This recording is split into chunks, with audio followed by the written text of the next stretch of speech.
지금 아시아 축구가 충격 사건에 휘말렸습니다. 2024년 멕시코 원정에서 한국과 일본이 나란히 경기를 치렀는데요. 모두가 일본의 승리를 예상했지만 단 27분 만에 손흥민의 발리슛이 골망을 흔들며 분위기를 뒤집었습니다. 8만 명 관중이 숨죽인 순간 한국은 쓰러지면서도 어시스트를 완성했고 일본은 3m 앞 결정적 기회를 허공으로 날려버렸습니다. 강자로 불리던 일본은 침묵했고 약자라 조롱받던 한국은 환호했습니다. 하지만 충격적인 사실은 이 대결의 승패가 단순한 점수차를 넘어 한 나라의 자존심을 갈랐다는 점입니다. 과연 한국은 어떻게 일본을 무너뜨릴 수 있었을까요? 안녕하세요. 저는 브라질 칼럼니스트 리카르도 알메이다입니다. 27분. 딱 27분만 기다리면 한국은 무너질 거예요. 그동안 제가 30년간 축구를 지켜보며 확신한 패턴이었죠. 멕시코시티 아즈테카 경기장의 새벽 공기가 차갑게 피부를 스쳤습니다. 8만 좌석을 가득 메운 관중들의 웅성거림이 귓가에 맴돌았어요. 노트북 화면에는 이미 완성된 기사 초안이 떠 있었습니다. 제목은 한국도 흔들린다. 마이너스 평가전이 증명하는 한계. 브라질 최대 스포츠 일간지에서 20년째 칼럼을 쓰고 있는 제게는 너무나 익숙한 소재였죠. 한국 축구의 감정적 기복, 마지막 순간 집중력 저하, 그리고 결정적 실수들 말입니다. 기자석 주변을 둘러보니 이미 동료들이 자리를 잡고 있었어요. 유럽에서 온 파울루가 저를 보며 씩 웃더군요.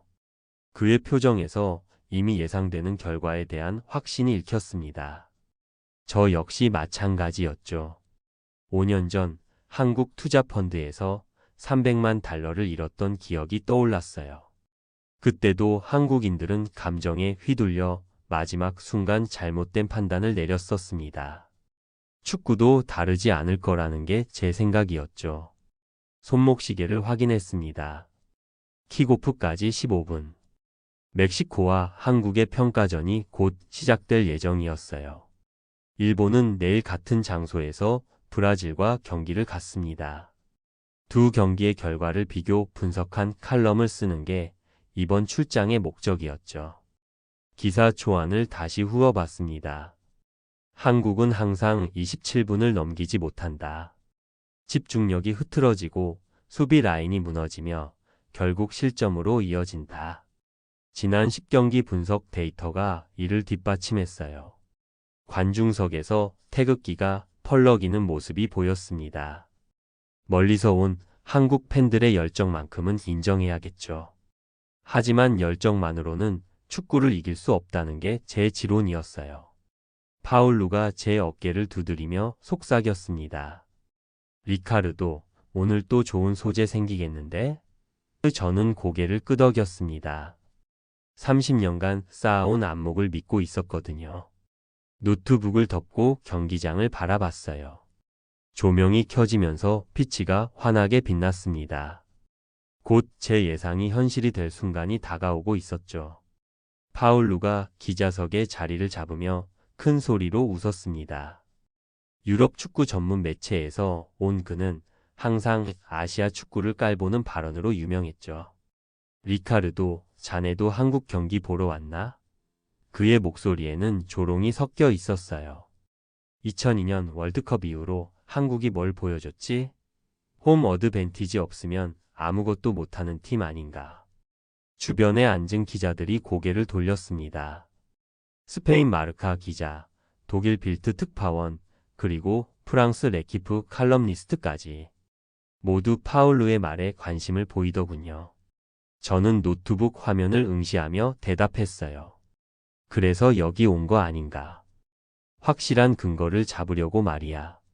사실 속으로는 파울루의 의견에 동조하고 있었습니다. 다만 저널리스트로서 객관적 근거가 필요했죠. 한국 축구. 파울루가 커피를 홀짝이며 계속했어요. 90분을 버틸 집중력은 없어. 특히 원정에서는 더욱 그렇지. 그의 말에 독일 기자가 고개를 끄덕였습니다. 경기장 스크린에서 양팀 선발 라인업이 공개됐어요. 손흥민의 이름이 화면에 떴을 때 파울루가 비웃듯 말했습니다. 토트넘에서도 부상만 달고 사는 선수 아닌가. 오늘도 30분 뛰고 교체될 거야. 프랑스 기자가 맞장 붙였어요. EPL에서의 활약은 인정하지만 국가대표에서는 늘 아쉬웠죠. 저도 속으로 동의했습니다. 개인 기량과 팀 플레이는 분명 다른 차원이었거든요. 멕시코 팬들의 응원 소리가 기자석까지 울려왔어요. 올레 올레 올레. 8만 관중 중 절반 이상이 멕시코를 응원하고 있었습니다. 당연한 일이었죠. 홈팀이니까요. 자네 생각은 어때, 리카르도? 스페인 기자가 제게 물었어요. 한국이 멕시코를 상대로 얼마나 버틸 것 같나? 저는 시계를 확인하며 답했습니다. 27분. 딱 27분이면 알 수 있을 거야. 한국은 늘 마지막에 무너져. 지난 10경기 분석 데이터를 바탕으로 한 확신이었어요. 파울루가 손뼉을 쳤습니다. 역시 리카르도답니네. 그래, 27분만 지나면 멕시코가 골 잔치를 벌일 거야. 주변 기자 5명이 모두 고개를 끄덕였어요. 경기장 조명이 더욱 밝아졌습니다. 선수들이 터널에서 나오기 시작했죠. 저는 노트북에 첫 문장을 타이핑했어요. 또 다른 평범한 밤이 시작됐다. 하지만 그때는 몰랐습니다. 이 밤이 제 30년 저널리스트 인생을 송두리째 바꿀 거라는 사실을요. 킥오프 휘슬이 울렸습니다. 멕시코가 먼저 공을 잡고 중원에서 패스를 돌리기 시작했어요. 예상대로였죠. 홈팀의 여유로운 출발이었습니다. 한국 선수들은 적극적으로 압박을 가했어요. 손흥민이 좌측에서 활발하게 움직이며 볼을 따내려 했습니다. 하지만 멕시코의 기술적 우위는 명확했죠. 티키타카 패스로 한국의 압박을 무력화시키고 있었어요. 15분이 지났습니다. 저는 시계를 확인하며 노트에 적었어요. 예상대로 진행 중. 한국의 초반 압박은 곧 한계를 드러낼 것. 파울루가 제 어깨 너머로 그를 보며 고개를 끄덕였습니다. 20분.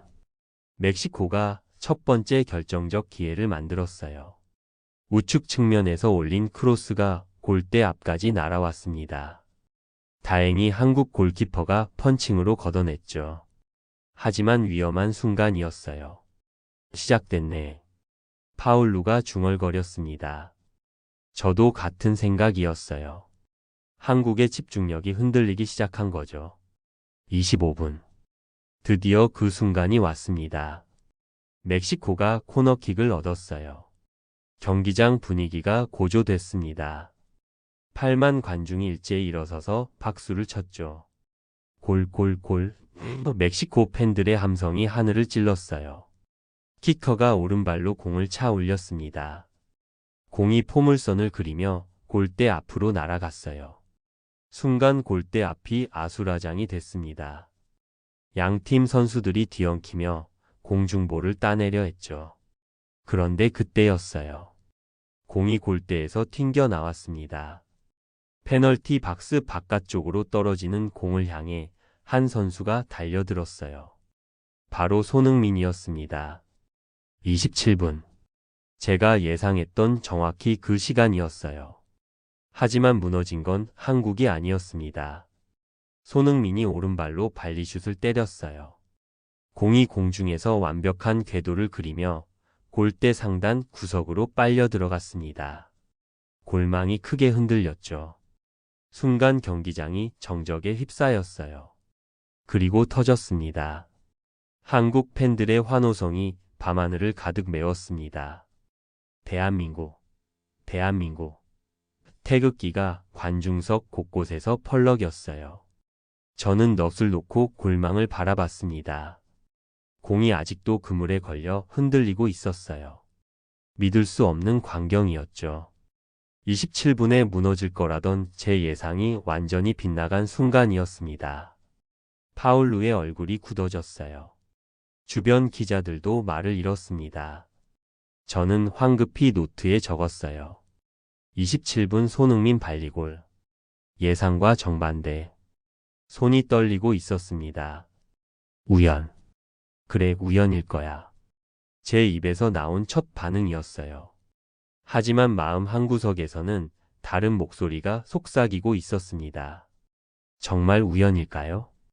다음 날 저녁, 같은 아즈테카 경기장이었습니다.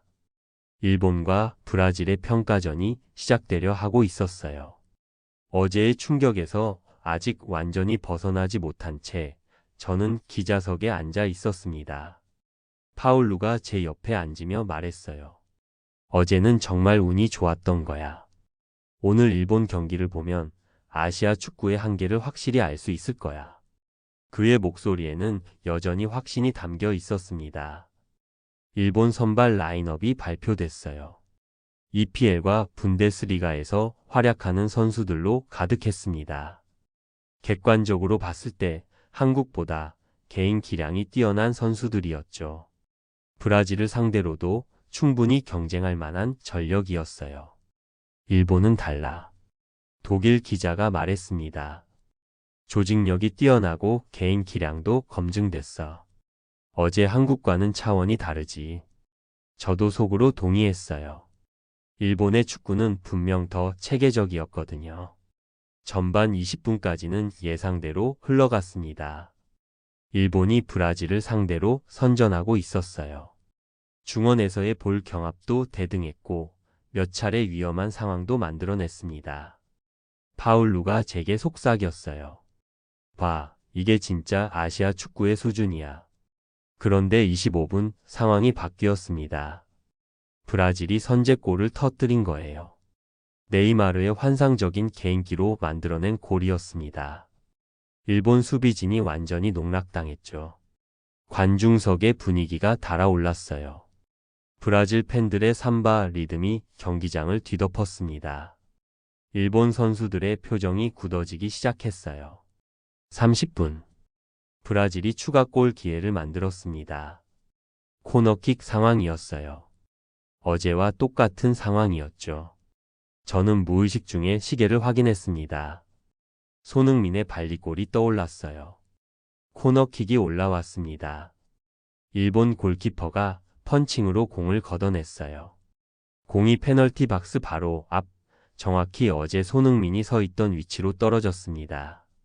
일본의 미드필더가 달려들었어요. 골대와의 거리는 고작 3m. 각도상으로는 절대 빗나갈 수 없는 완벽한 찬스였습니다. 관중석에서 탄성이 터져 나왔어요. 그 선수가 오른발을 휘둘렀습니다. 발리슛이었어요. 어제 손흥민과 똑같은 상황, 똑같은 기술이었죠. 하지만 결과는 달랐습니다. 공이 골대 위로 높이 날아가 버렸어요. 관중석 3층까지 올라갈 기세였습니다. 홈런슛이었죠. 완벽한 기회를 허공으로 날려버린 거예요. 일본 벤치에서 한숨이 새어나왔습니다. 감독이 머리를 감쌌어요. 관중석의 일본 노신사 한 분이 손으로 얼굴을 가리고 있었습니다. 카메라가 그분을 잡았는데 눈가에 눈물이 맺혀 있더군요. 각도상 절대 빗나갈 수 없는 찬스였는데 파울루의 목소리가 떨렸어요. 저 역시 말을 잃었습니다. 어제와 오늘의 극명한 대조가 머릿속을 어지럽혔어요. 3m. 고작 3m 차이가 천국과 지옥을 가른 순간이었습니다. 저는 노트에 적었어요. 똑같은 상황, 정반대 결과. 축구란 정말 알 수 없는 스포츠다. 며칠 후 저는 다시 멕시코시티에 있었습니다. 한국과 멕시코의 두 번째 친선 경기가 예정되어 있었거든요. 이번에는 분석을 위해서가 아니라 뭔가 확인하고 싶은 마음 때문이었어요. 첫 번째 경기 이후 계속 머릿속을 맴돌던 의문들이 있었습니다. 정말 손흥민의 골은 우연이었을까요? 일본 선수의 실축과 대비되는 그 완벽함은 단순한 운이었을까요? 기자석에 앉아 경기장을 둘러봤어요. 이번에도 8만 관중이 자리를 가득 메웠습니다. 멕시코 팬들의 열기는 여전했지만 저번과는 다른 분위기였어요. 한국에 대한 경계심이 느껴졌죠. 전반전이 시작됐습니다. 이번에는 멕시코가 더욱 적극적으로 나왔어요. 지난 경기에서 당한 선제골의 충격이 컸던 모양이었습니다. 한국을 압박하며 높은 라인을 유지했죠. 20분이 지나도록 한국은 제대로 된 공격 기회를 만들지 못했어요. 멕시코의 압박이 너무 강했습니다. 손흥민도 평소보다 볼을 적게 만지고 있었죠. 35분. 멕시코가 위험한 상황을 만들었습니다. 한국 진영 깊숙이 침투한 상황에서 크로스가 올라왔어요. 골대 앞에서 헤딩슛이 나왔지만 골키퍼가 간신히 막아냈습니다. 바로 그때였어요. 골키퍼가 던진 공이 중원으로 넘어갔습니다. 한국이 역습 기회를 잡은 거죠. 공이 손흥민에게 전해졌어요. 순간 상황이 급변했습니다. 멕시코 수비수 2명이 손흥민을 향해 달려들었어요. 협공 수비였습니다. 보통이라면 공을 뒤로 돌리거나 측면으로 빼는 상황이었죠. 하지만 손흥민은 다른 선택을 했습니다. 골라인을 향해 돌진한 거예요. 2명의 수비수가 양쪽에서 몸을 부딪혀 왔습니다. 거친 몸싸움이었어요. 골라인까지 불과 10cm. 손흥민이 균형을 잃기 시작했습니다. 왼쪽 수비수의 어깨가 그의 옆구리를 받았어요. 넘어질 수밖에 없는 상황이었습니다. 그런데 그 순간이었어요. 쓰러지면서도 손흥민이 오른발로 공을 크로스했습니다. 몸이 땅에 닿기 직전 골라인 10cm 앞에서 만들어낸 절묘한 패스였어요. 공이 골대 앞으로 날아갔습니다. 완벽한 궤도였어요. 팀 동료가 달려들어 머리로 골대 안으로 밀어 넣었습니다. 골이었죠. 경기장이 떠나갈 듯 함성이 터져 나왔어요. 하지만 제 시선은 여전히 골라인 근처에 쓰러져 있는 손흥민에게 고정되어 있었습니다. 그가 천천히 일어나며 팀 동료들을 향해 엄지손가락을 들어 보이더군요. 넘어지면서도 팀을 살리다니. 이게 진짜 프로구나. 제 입에서 저도 모르게 나온 말이었어요. 파울루도 말없이 손흥민을 바라보고 있었습니다. 리플레이 화면이 전광판에 떴습니다. 슬로우 모션으로 보니 더욱 놀라웠어요. 완전히 균형을 잃은 상태에서도 정확한 타이밍에 정확한 각도로 공을 차낸 거였습니다. 우연으로는 설명할 수 없는 기술이었죠. 저는 노트에 적었어요. 골라인 10cm. 쓰러지며 만든 어시스트. 이건 기술이 아니라 의지다. 펜을 잡은 손이 또다시 떨리고 있었습니다. 후반전이 시작되고 15분이 지났을 때였습니다. 경기는 1대1로 팽팽한 상황이었어요. 멕시코가 동점골을 터뜨린 후 양팀 모두 추가골을 위해 공격적으로 나서고 있었죠. 그런데 갑자기 관중석에서 이상한 소리가 들려왔습니다. 멕시코 응원가가 아니었어요. 익숙하지 않은 멜로디였지만 분명히 들어본 적이 있는 노래였습니다. 시엘리토 린도. 멕시코의 전통 민요였어요. 하지만 목소리가 이상했습니다. 스페인어 발음이 어색했거든요. 고개를 들어 관중석을 살펴봤어요. 놀라운 광경이 펼쳐지고 있었습니다. 한국 팬들이 멕시코 응원가를 따라 부르고 있었던 거예요. 태극기를 든 채로 말이죠. 처음에는 서툰 발음이었지만 점점 목소리가 커지고 있었어요. 데 라 시에라 모레나. 한국 교민으로 보이는 노부부가 손을 잡고 열심히 따라 부르고 있었습니다. 그 모습이 카메라에 잡혔어요. 할아버지의 눈가에 촉촉한 기운이 느껴졌죠. 점점 더 많은 한국 팬들이 합류하기 시작했어요.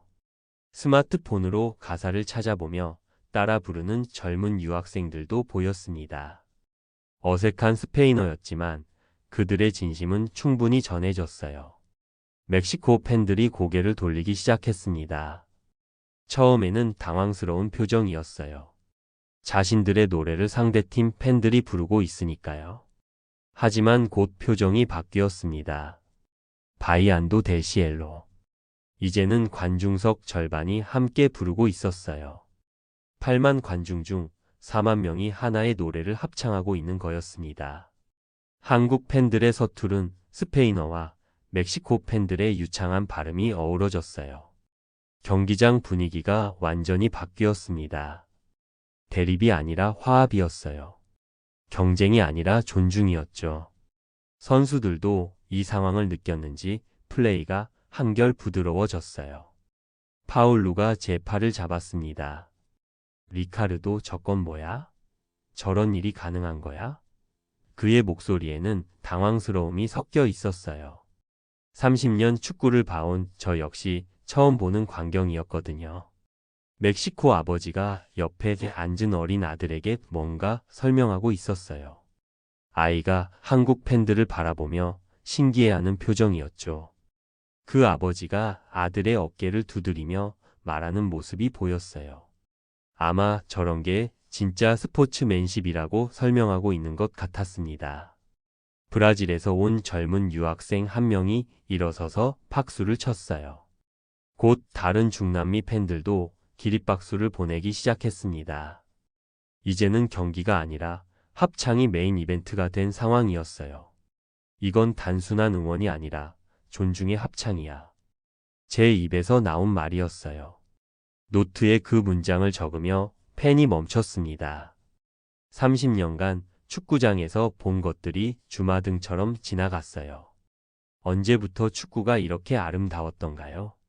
언제부터 관중석의 합창이 이렇게 가슴을 울렸던가요? 제가 놓치고 있던 게 무엇인지 조금씩 깨닫기 시작했습니다. 노래가 끝나자 경기장 전체가 박수로 가득 찼어요. 한국과 멕시코, 그 경계가 사라진 순간이었습니다. 호텔 방으로 돌아온 저는 노트북 앞에 앉았습니다. 마감 시간이 다가오고 있었어요. 브라질 본사에서는 이미 완성된 기사를 기다리고 있었죠. 화면에는 며칠 전 작성한 초안이 그대로 남아 있었습니다. 한국도 흔들린다. 마이너스 평가전이 증명하는 한계 파일명도 드래프트 실패였어요. 한국의 실패를 예상하며 지은 이름이었죠. 하지만 지금 그 제목을 보니 뭔가 잘못된 것 같았어요. 과연 흔들린 것은 한국이었을까요? 아니면 제 고정관념이었을까요? 손가락이 키보드 위에서 멈췄습니다. 30년간 써온 기사들이 떠올랐어요. 편견에 사로잡힌 분석들, 결론부터 정해놓고 끼워 맞춘 논리들. 과연 저는 진실을 써왔던 걸까요? 창밖을 바라봤어요. 멕시코시티의 야경이 반짝이고 있었습니다.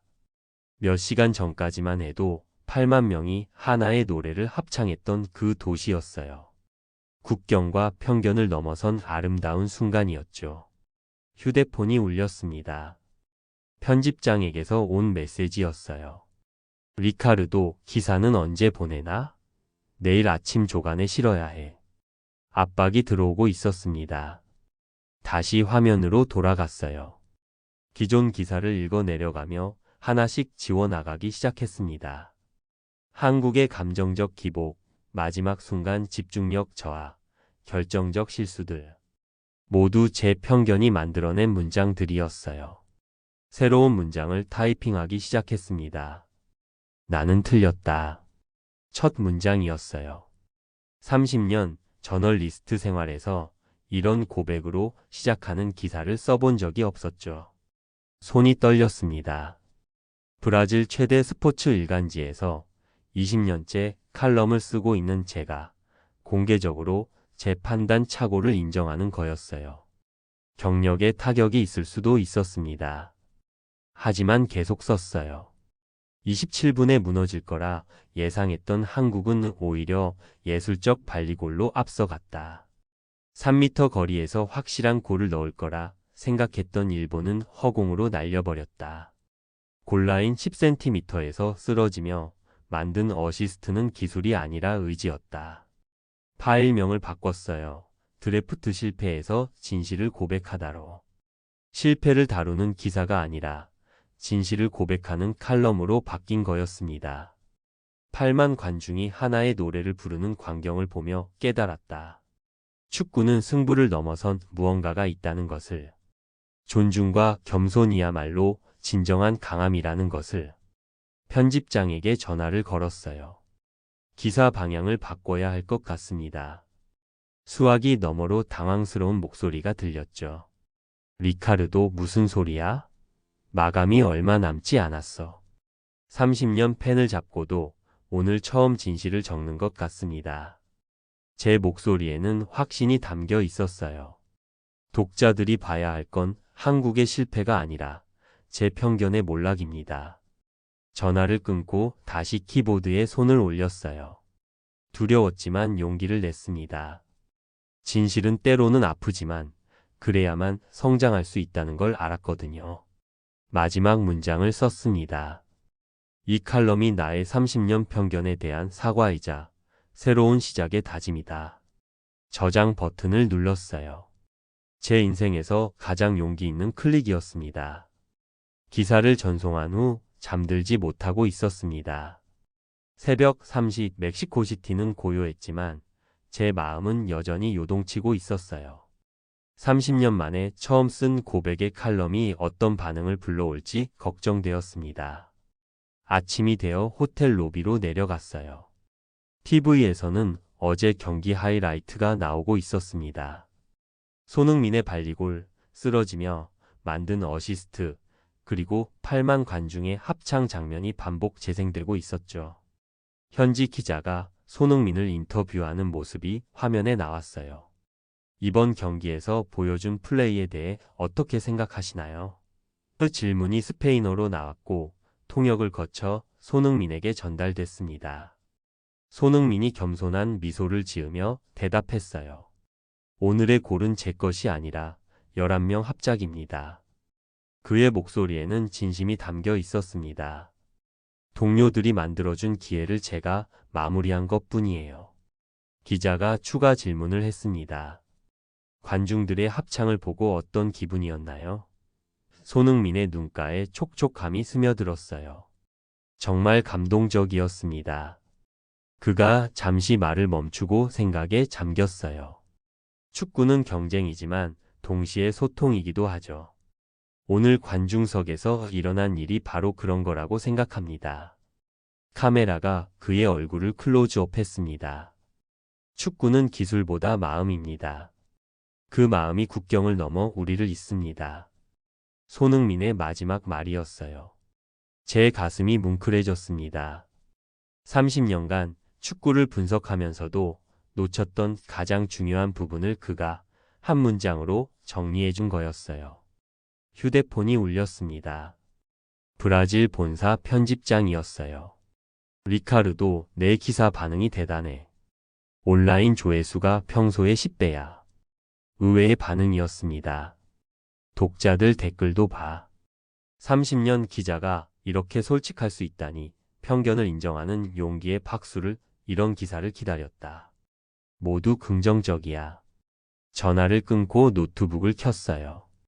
정말로 댓글창이 호응으로 가득했습니다. 비난보다는 격려가 훨씬 많았어요.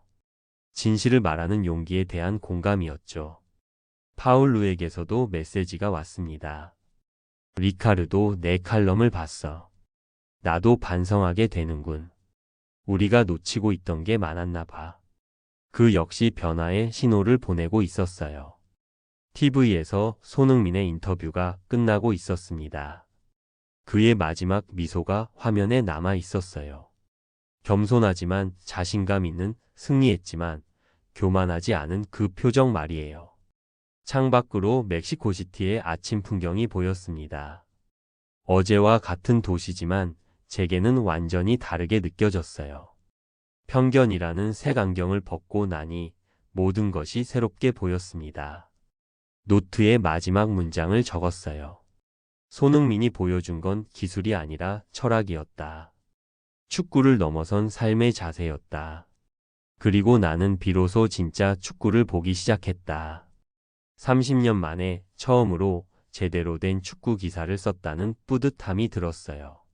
앞으로도 이런 진실한 글을 쓰고 싶었습니다. 편견 없이 겸손하게 그리고 마음으로 말이에요.